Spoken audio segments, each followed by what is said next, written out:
Boa tarde a todos. A gente entra agora na nossa última 10, 15 minutos, né, para a apresentação, para esse fechamento. Talvez, como a gente está um pouquinho adiantado, a gente pode até aproveitar para conversar um pouco sobre as outras questões ou algumas que tenham surgido aqui. Eu vou falar de são dois momentos que eu vou apresentar agora no final. Talvez até a última a gente venha em conjunto, fecha os 4 lá, acho que vai ser mais divertido desse jeito. Nessa primeira fase, a gente começou com, naquela apresentação no começo da tarde, aquele experimento, né? Então, a gente coletou, relembrando, né? A gente coletou aí 35 mil pessoas, mandaram 1.300 dúvidas ou perguntas ou comentários, a gente organizou esses dados, concluiu que algumas questões pareciam ser relevantes para as 34 mil pessoas, e discutiu essas. Então, é uma ferramenta didática interessante. Se você imaginar que você quer educar as pessoas, que você quer interagir com as pessoas, a tecnologia permite a gente fazer isso, que ia ser mais difícil fazer outrora, tá certo? Num outro momento ia ser mais difícil fazer isso. Deixa eu contar uma coisa para vocês, que acho que não dá para ver aqui, mas o pessoal... Deixa eu ver se eu consigo fazer daqui. Aliás...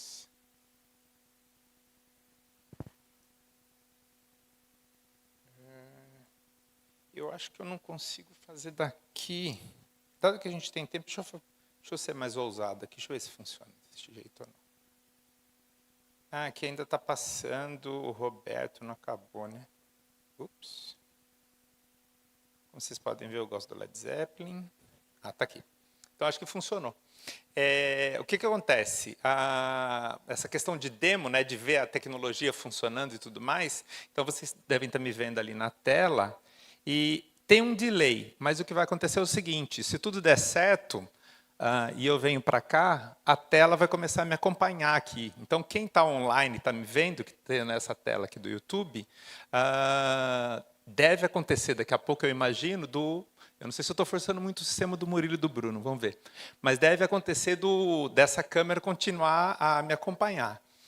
Antigamente, quem fazia isso daí eram eles. Eles ficavam com... está acontecendo. Vamos ver se ela vai me acompanhar.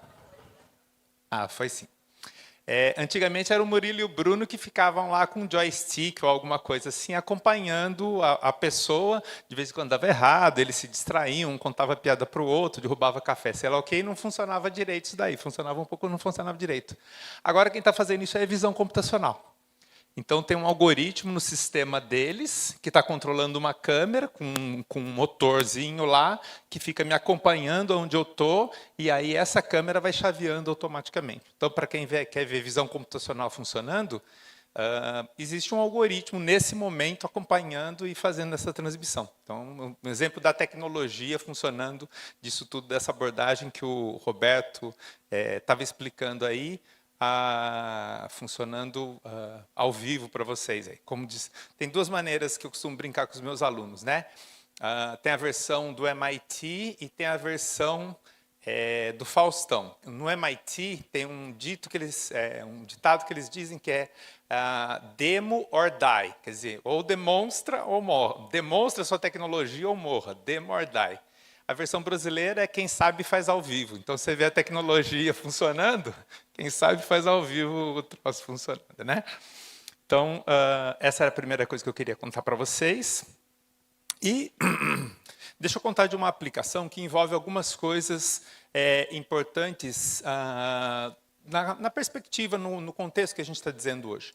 O Roberto Hirata mostrou agora há pouco uma lista ali de datasets dessas competições do Kaggle, e não sei se vocês viram, uma do meio chama Galaxy Zoo. O que o Galaxy Zoo é? Ele é um dos exemplos mais bem-sucedidos de algo que em ciência nós chamamos de citizen science, que é ciência cidadã. Eu não sei se alguém já ouviu falar aqui dessa expressão. Alguém já ouviu falar dessa expressão? Levanta a mão para mim, só para eu entender. Tá, então, tem aí 10, 15% que já ouviram falar. A ideia de ciência cidadã, de citizen science, é a ideia de você construir iniciativas, de você construir atividades para ter engajamento público, engajamento da sociedade em atividades de pesquisa. A ideia, e o Paulo costuma dizer bastante isso para instigar, parte de vocês aqui são alunos de iniciação científica que estavam no primeiro dia, deixa eu lembrar que a gente está no simpósio de iniciação científica aqui, e se tem uma coisa que é diferente do ponto de vista da ciência, e que quando é concatenada com educação é importante, que a gente aprende mesmo quando a gente sabe questionar, quando a gente sabe perguntar. Então, a questão, o questionamento, que é a ferramenta básica do cientista, a ciência só existe porque o ser humano, em algum momento, deixou de ser acomodado no sentido de só aceitar, mas ele passou a questionar as coisas, inclusive questionar outras teorias, questionar outros cientistas, questionar autoridades, questionar deuses, questionar o que seja lá o que está acontecendo. Essa capacidade é fundamental. Então, a ideia de iniciativa de ciência cidadã é como você consegue engajar a sociedade para que a sociedade compreenda como nós fazemos ciência. Nós, a própria sociedade, o próprio ser humano. É uma maneira de você ir educando para que a sociedade aprenda as ferramentas e que para a sociedade tome boas decisões com base em questionamentos, questione as coisas que as pessoas estão apresentando e tudo mais, na esperança de a gente encontrar um caminho melhor. Bom, então esse é o papel de fundo de ciência cidadã. O Galaxy Zoo, que foi apresentado ali, é uma das ferramentas mais importantes que tem, em que as pessoas podem ajudar a fazer pesquisa científica. Então a gente vive criando mecanismos em que a gente tenta envolver a sociedade para que ela participe do fazer científico. E eu vou contar uma pesquisa que a gente está envolvido, então, nesse projeto aí, que o Tiago, o Roberto e a Nina já mencionaram. É um projeto que fica sediado, tem em São Carlos, o laboratório lá, e tem um laboratório nosso que fica aqui no Inova USP. Vocês entraram por aqui, vocês devem ter visto o prédio logo do outro lado aqui. É o Inova USP, é um projeto aí financiado pelo MCTI, pelo Ministério de Ciência e Tecnologia, pela Softex e pela Motorola, com o suporte da Motorola para isso daí. A nossa ideia desse projeto é usar, uma das linhas é usar dispositivos móveis para poder cuidar de um problema, para tentar ajudar a desenvolver melhores situações de um problema que é um problema que nos afeta a todos, que é a questão da qualidade das calçadas. Não preciso lembrar vocês que existe uma série de razões que tornam esse problema cada vez mais relevante. Então, se a gente quer um mundo sustentável um dia, do ponto de vista, sei lá, de meio ambiente, se tiver mais pessoas usando calçadas do que carros, esse é um caminho que muitos lugares estão tomando por aí, tá certo? Para a saúde das pessoas, para a saúde pública, se as pessoas caminharem mais e ficarem menos paradas e menos nos seus carros, ou seja lá o que for, também é bom, também é um caminho que a gente espera que a civilização comece a tomar. Existem fatos como a questão do envelhecimento das nossas populações. Então, o Brasil, por exemplo, já está chegando no momento que quando era criança, eu via que, sei lá, a população mais velha são os europeus e os japoneses. O Brasil é um país jovem. Não é mais assim. A gente é um país que já está se tornando um país idoso, e isso aí tem uma série de desafios que têm que ser enfrentados justamente para minimizar riscos de queda, riscos de se machucar e assim por diante. Bom, então eu mostrei aí alguns desses exemplos que a gente tem de situações, só para mostrar a relevância dessa pesquisa, e a nossa ideia é o desenvolvimento, então, de tecnologia que ajude a detectar problemas, a entender melhor a situação das calçadas, para, eventualmente, tomar decisões para melhorar, para enfrentar isso daí. Então, essa é a linha de pesquisa que a gente tem. Essa é uma pesquisa que a gente faz em conjunto aí com o principal é o Rafael, é o pós-doc, que está por aí. O Rafael está em algum lugar aí, não? Levanta a mão que eu não estou vendo, se não estiver aqui. Bom, não sei se ele está aqui ou se ele está no laboratório, porque ele estava trabalhando, ele estava montando a apresentação. Talvez ele esteja chegando. E aí tem o Fábio, a Mária e eu, que trabalhamos nisso daí. A ideia desse projeto é o seguinte: nós queremos capturar dados sobre as calçadas. Imagine, acho que muitos de vocês já fizeram isso, a seguinte situação: você está num lugar, você quer ir num outro lugar. Então, sei lá, você está aqui, quer ir na Paulista, por exemplo, na Consolação. Você abre o seu Waze ou você abre o seu Google Maps e pede para traçar a rota. Essa rota, ela usa essa tarefa que eu falei usa algoritmos de inteligência artificial de cabo a rabo, do começo ao fim, tem 1000 algoritmos integrados para resolver isso. E grande parte dos dados que são usados para alimentar esses algoritmos, eles têm uma origem que é o que a gente chama de centrada no carro. Todo mundo já ouviu falar do carro da Google, algumas pessoas já viram o carro da Google, né? Esse carro que anda na rua, que tem os canais, que cria o Google Street View, essas coisas todas. Qual que é a situação aqui? Aqui a gente tem os algoritmos que, se eu perguntar para um desses aplicativos como eu saio daqui e vou para algum lugar, ou a minha mãe que mora em Pindamonhangaba, talvez tenha algumas pessoas do Vale do Paraíba por aqui, ou algumas me assistindo. Se a minha mãe perguntar como ela faz para ir de A a B, provavelmente esses algoritmos eles vão tomar uma decisão que é o que a gente chama de car-centric, é centrada em carro, porque foi um carro que faz aquele caminho. Então, não é uma decisão que leva em consideração, por exemplo, a qualidade da calçada, o horário, se é um horário que tem sol, que se bate mais sol naquele lugar ou se bate menos sol, se é um lugar agradável. Por exemplo, tem muitos caminhos, e nós que gostamos de caminhar sabemos disso. A gente toma decisões, às vezes, de caminhar porque você vai num caminho que você gosta, que é agradável, que tem árvore, que tem coisa verde, que tem... E para não falar de coisas brasileiras do tipo segurança e assim por diante. Então, a nossa ideia é justamente construir datasets, construir conjuntos em que, eventualmente, essas decisões não sejam centradas no carro, sejam centradas nas pessoas que vão caminhar e assim por diante. Então, esse é o tipo de motivação. Vocês viram um demo aqui de parte do algoritmo acontecendo, desse projeto. O que vocês estão vendo nesse demo, então... A câmera, eu esqueci de pegar, mas eu podia mostrar. Mas vocês estão vendo o Rafael andando, a gente monta um colete que tem uma câmera, que é um celular, tem um aplicativo que foi desenvolvido, e aí aquele colete captura esses dados que vocês estão vendo. Aqui era uma pessoa andando de cadeira de rodas numa calçada, vocês viram chacoalhando e tudo, aqui caminhando e assim por diante. Então, é o tipo de tecnologia que a gente faz, que envolve algoritmos de inteligência artificial para todos os lados. Como quem sabe faz ao vivo, a gente também, a segunda parte que eu queria mostrar, a terceira demo que eu queria mostrar para vocês, a gente convidou algumas pessoas dentre vocês para coletar dados aqui e para mostrar o resultado para vocês. Então, a gente convidou a Márcia, que eu estou vendo ali, a gente convidou o Gertrude, que eu não estou vendo, não sei se está aqui, tinha a Gabriela...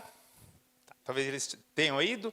Então, obrigado para os três. Então, a gente convidou os três, e o que vocês vão ver aqui é justamente o resultado disso daí. A gente estava agora no almoço, enquanto vocês estavam se alimentando, a gente foi ali na frente, e vocês estão vendo ali a Márcia, a Gabriela e o Gertrude, então, que foram passear aqui na frente. Eles colocaram esses...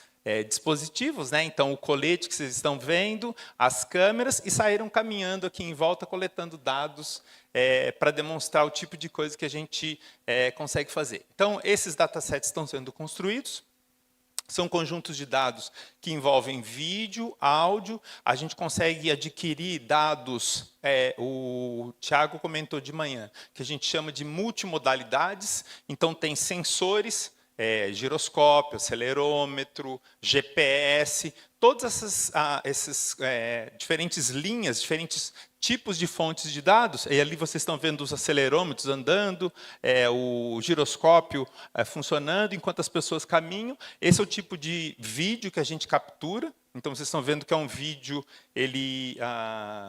num certo sentido, ele captura melhor o ponto de vista do ser humano caminhando, né? Então, o ponto de vista de quem está olhando para baixo, está vendo as coisas acontecendo na calçada, o próprio movimento do corpo e assim por diante. Então, é um exemplo de coisas que integram grande parte do que a gente viu hoje ao longo do dia. Então, construção do dataset voltado para um problema específico, no nosso caso, um nicho que é relevante para a sociedade e que, além de tudo, envolve a possibilidade de a gente tratar o engajamento da sociedade. Porque a nossa ideia é ter justamente um aplicativo que esse troço fica aí online, as pessoas podem capturar dados para, por exemplo, montar casos em relação à sua comunidade local, se você tiver que convencer, por exemplo, o poder público que está precisando fazer um tratamento aqui e ali, e assim por diante. Tá bom? Então, a gente combinou de mostrar isso daqui como sendo um exemplo de iniciativa aqui da USP, que envolve tudo que a gente contou, e a gente espera alguns de vocês se engajando Márcia, Gabriela, Gertrude, obrigado pela ajuda. A Márcia, eu estou vendo aqui, eu vou pedir uma salva de palmas para a Márcia, que ajudou a gente. Obrigado, Márcia. Obrigado. Tá bom? Agora a gente vai, então, para a conclusão. Eu acho que eu vou convidar todo mundo para a gente fazer um apanhado aqui de grande parte das lições. Eu queria, da minha parte, adiantar algo que acho que todo mundo mencionou aqui. O Tiago mencionou, a Nina mencionou, o Hirata mencionou. É um longo caminho ao topo. Quem é que gosta de rock aqui? Levanta a mão para mim. E todo mundo sabe do It's a Long Way to the Top, tá certo? Do AC/DC. Então, o caminho é longo. A gente está aqui hoje, a inteligência artificial não foi inventada anteontem, não foi inventada pela Microsoft, não foi inventada pela Google. Todas essas entidades, todas essas instituições estão colaborando fundamentalmente hoje para essas coisas funcionarem, assim como várias outras empresas, várias outras universidades. O caminho é longo. Se a gente retomar, e aqui eu fiz questão de mostrar, foi uma ideia do Paulo, inclusive, mostrar para vocês alguns dos primeiros passos, ou alguns dos passos importantes nesse caminho que nos permite viver hoje. Então, eu vou dar um passo antes, inclusive em 1840, portanto, quase há 200 anos, quando quem a gente atribui a primeira programadora da história, que é a Ada Lovelace, né?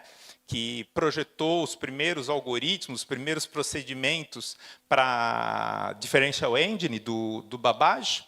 Então, a gente está falando de alguém que estava pensando lá em 1840 como programar as coisas, antes da criação da USP, antes da criação da própria... Muitas coisas que estavam acontecendo, dos primeiros computadores. Tinha o Gödel propondo diferentes questões matemáticas sobre algoritmos, sobre decidibilidade, sobre testes de parada e assim por diante, inspirando pessoas como Turing, que vocês estão vendo num paper de 36, que estava justamente discutindo e introduzindo o conceito de máquina de Turing, discutindo os problemas que foram levantados pelo Gödel em 31, e a USP sendo criada nesse meio e tudo mais. Com essas complicações todas, essas equações que as pessoas acabam se assustando, deixa eu dizer que a gente está super feliz aqui que, nas aulas que eu dou, às vezes, dependendo de quando você começa a apresentar a equação, a quantidade de aluno que dorme, por exemplo, que vai embora mais cedo e tudo mais, não é desprezível, tá certo? E vocês se mantiveram aqui o dia inteiro aparecendo regressão linear da Nina, aparecem essas coisas todas, mas o fato é, a construção dessa tecnologia é isso. Então, é uma coisa importante que todo mundo entenda. A construção desse tipo de tecnologia funcionando, dessas coisas que beneficiam todos nós, é algo baseado em conhecimento sólido, construído ao longo de séculos, com muito investimento de tempo, de dinheiro, de suor, de alegria, de lágrimas, e aí vai chegando onde a gente está. Então, acho que esse caminho é uma coisa importante para entender por que pessoas como nós aqui somos apaixonados pelo que a gente faz, porque é importante a gente defender a construção disso, porque daí a tecnologia vai aparecendo e a gente espera, ainda tem um longo caminho, talvez a gente está no meio do caminho para o topo, ainda tem um caminho longo ainda aí pela frente. Acho que a minha parte era isso que eu queria falar. Talvez vamos vir aqui na frente e falar de alguns aspectos finais, a gente tem mais um tempinho aqui ainda.